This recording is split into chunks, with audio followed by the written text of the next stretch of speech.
Hello, we are Group 1, and this is our project on media's bias detection.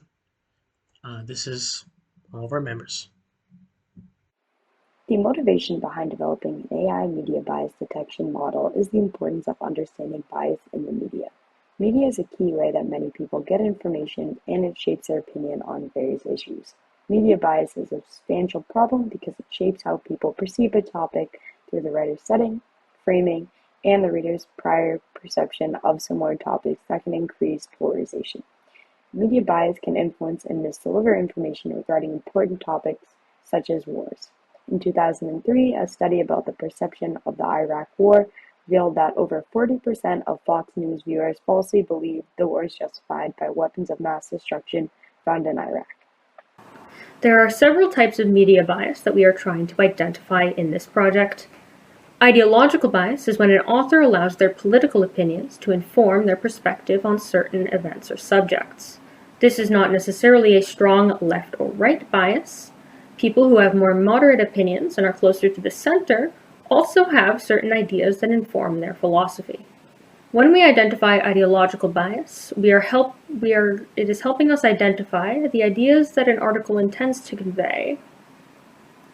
Spin bias, on the other hand, is when authors use word choice to influence the reader's perception of events. This is not necessarily malicious.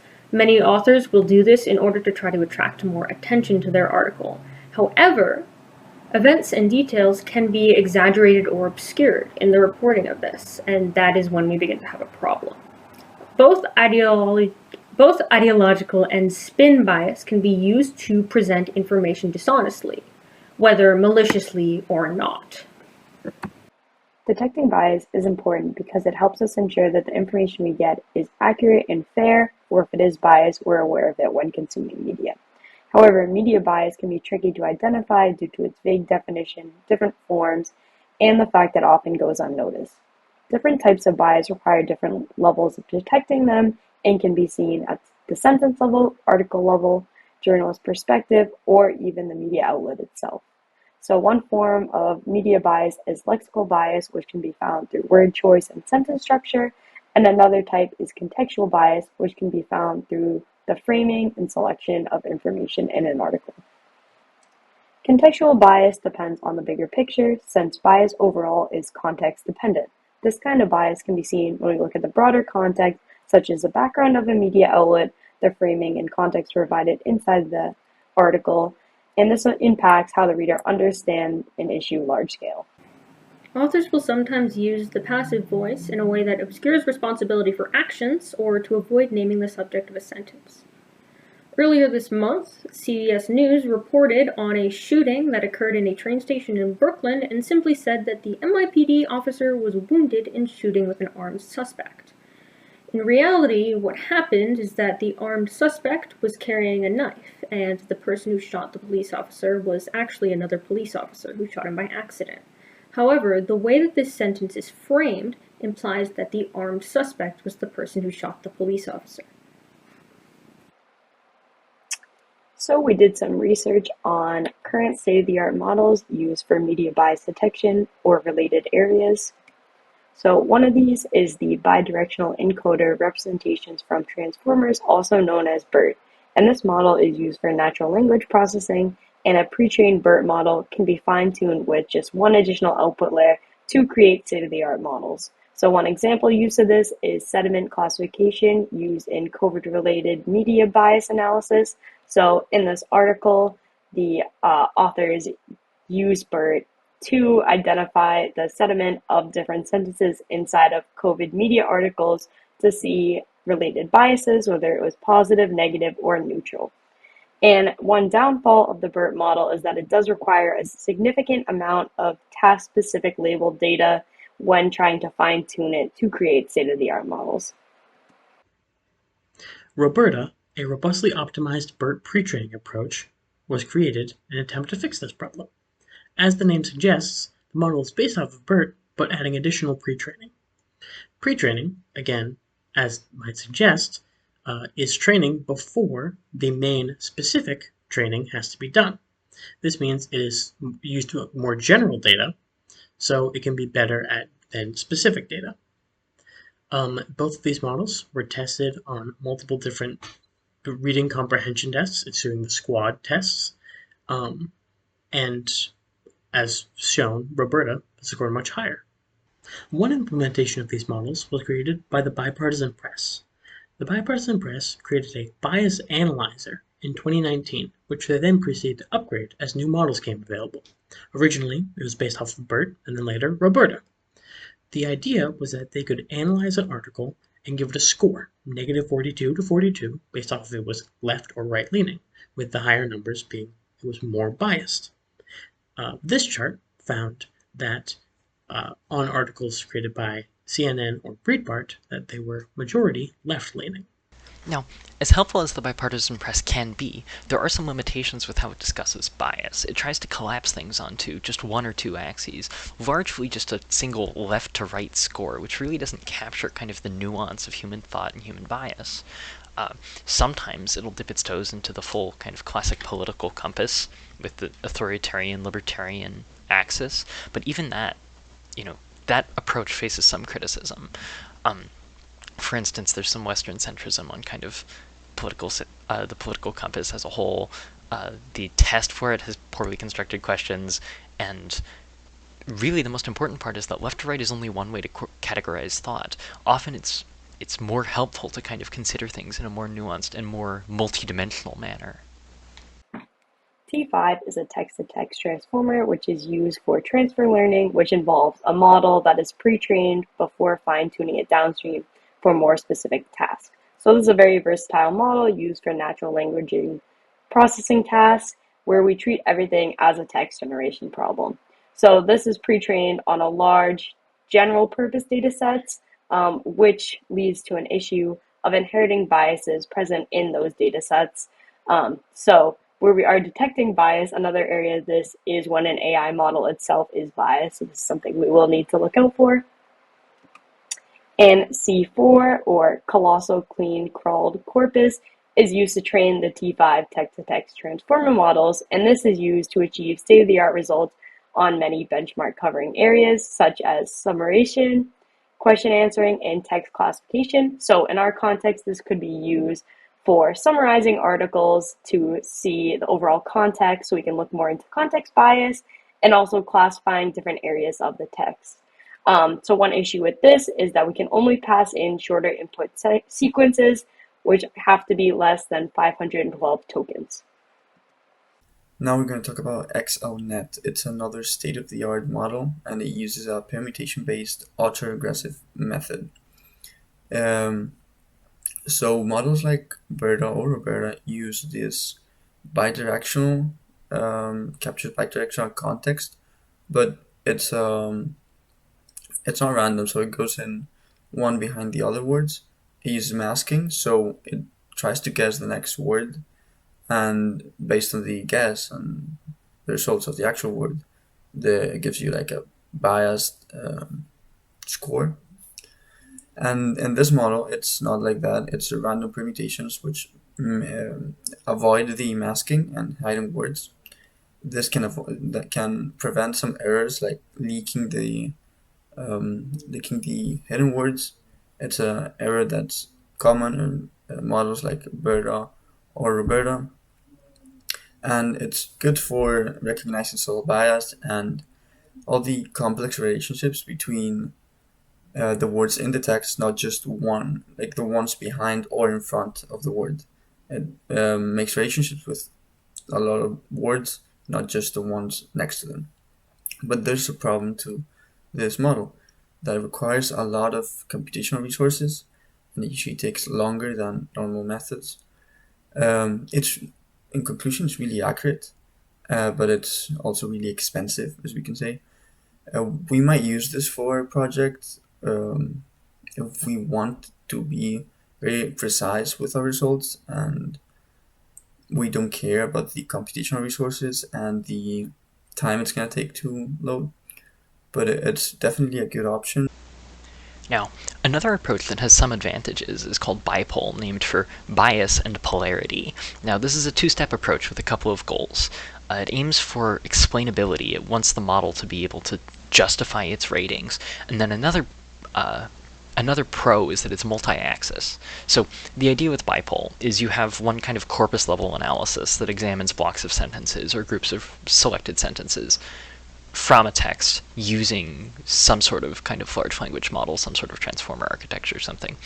And then from there, if kind of the corpus is registering some amount of bias on that model, and then it goes into a kind of a fine-tooth comb, a sentence-level analysis that uses a couple sets of lexica to kind of perform some sensitive term frequency analysis and figure out where this piece might fall on a couple different axes of bias. And then, of course, using those word frequency analyses, you can offer some justification for why it produced the rating it did. Now, this has some limitations. Term frequency has some problems that we'll discuss in a little bit. And then, of course, it inherits both the strengths and the weaknesses of whatever kind of classifier is used in phase 1 to assess the bias of the whole text. This is a copy of our Gantt chart. Now, unfortunately, none of us have ever attempted to make an AI model before, so we're not sure exactly how long these steps will take, but these are our best guesses as to each phase of the project. And now, on to our background material and tools. PassivePi is an open source software designed to identify instances of the passive voice in sentences. There are 3 primary parts to its analysis: a part of speech tagging, which is used to identify the parts of a sentence. It has dependency parsing, which is understanding which parts of a sentence are dependent on others, and a rule-based matching system in order to specifically identify which parts are a part of the passive voice and which are not. It uses the open source software library SpaceEye as a basis to develop its advanced natural language processing techniques. What we would like to do with this software is we would like to expand on what it can do to not just identify instances of the passive voice, but also to identify the subjects of each sentence and each use of the passive voice, and potentially other agents involved in the sentence. In our research, we've encountered a couple datasets that we expect will be useful for assessing our model and have been kind of useful in the past for assessing state-of-the-art models. So one of these in the field of bias is Bias Annotations by Experts, or BABE, delightful name, put together by the Media Bias Group. Now, one benefit of the BABE dataset is that all the labels come from experts, so you really can trust them. A lot of these datasets are crowdsourced, and they can be pretty good, but here you have that kind of extra layer of kind of verification and authenticity. So this has kind of a large collection of sentences and then what experts thought about them. Now, I will say, one limitation of this dataset is that the annotations, the labels from the experts, aren't especially detailed. It'll tell you biased, not biased, opinionated, factual, maybe left or right. And that's it. That's most of what this dataset gives you as far as the expert annotations go. Which means it's very useful, and it's quite a powerful kind of stepping stone to understanding bias, but it doesn't capture the nuance of kind of how detailed, how intricate bias can be, and the many different dimensions to it.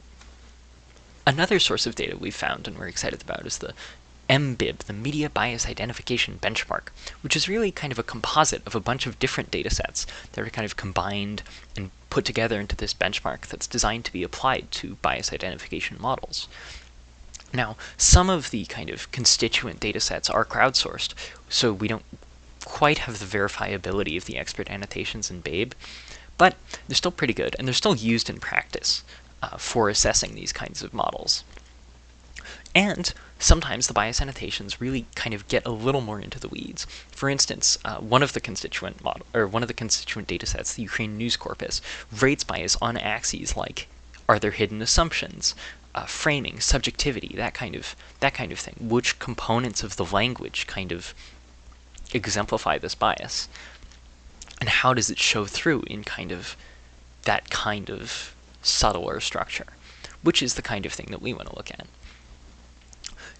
It's designed for evaluation of these models on kind of different types of media bias, and something that this data set and this benchmark have kind of revealed is that a lot of modern models struggle with cognitive and political bias, especially in these subtler ways. So BASIL stands for Bias Annotation Spans on the Information Level, and this is a data set of 300 news, lexical, and information bias spans, and in total contains 1,772 bias spans total, and they annotated sentence level bias in this data set, which can be used in our case to help train our models with this already annotated sentence level bias. In Plain Sight, Media Bias Through the Lens of Factual Reporting is an article where they looked more into media bias, and it was produced by the authors that created the dataset BASIL. And in this, they fine-tuned the BERT model on this labeled data, and they use it to find evidence that informational bias appears more in news articles than lexical bias, which in our case can be used to further look into different types of bias, how they can be identified on different levels, and how this can shape our model. A systematic review on media bias detection, what is media bias, how is it expressed, and how to detect it, is another article that gives a very overview of media bias detection as a whole, how it's changed over time, and current studies out there. So this was published in 2024, so it has very up-to-date information, even including more data sets we can do additional research into, how different models have been used, and different approaches in the past to give a very high-level overview where we can then fine-tune based on this article and further research.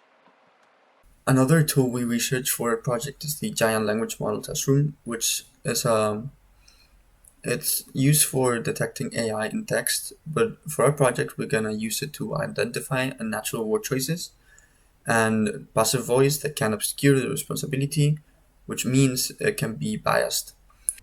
Also, it can be useful to detect the context of the sentence and phrases to show if it's manipulated or not from the word sequence and if it makes sense with the context. BiasLyze is another tool we researched for our project. It's a trained model. So we gave it a bunch of data, we trained it with comments of the internet. It scores words on if they're biased in religion or gender, and we saw these results were not very accurate and not very consistent. So even though we trained it with a lot of data, it still wasn't performing really well. So that's why we're not going to use BiasLyze for our project in the end.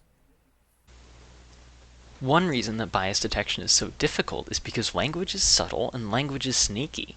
This is a figure from Breitfeller et al. 2019, which just gives an example of the type of real comment that sometimes gets left on places like the internet, which is prejudiced and hurtful and sneaks totally by. Lots of hate speech detection, lots of sentiment analysis, because it's written subtly. It's written kind of with underlying assumptions about women that aren't just, explicitly stating hate speech. What makes this project feasible? Well, the two really big challenges for this are finding data to test with and the core problem of, how do you identify bias in the first place? So data we can find. We've discussed some data sets we have. We have a little more on that on the next slide. And then we have identifying bias. Now, the approach that we would like to take is looking at kind of the structure of sentences, where they place emphasis, what's subject, what's object, where's passive voice, where's active voice, that kind of linguistic context, and seeing how that can elucidate some bias from the speaker, from the author. Now, those analyses of sentence structure, voice, focus, whatever, those exist. Those kind of models have been used kind of in other contexts. Now, what we would like to do is trying to combine them together and look at what they can say about bias and what they can say about bias in text and in media. Once we've started work, how do we know we're making progress? How do we know what we're doing is actually working?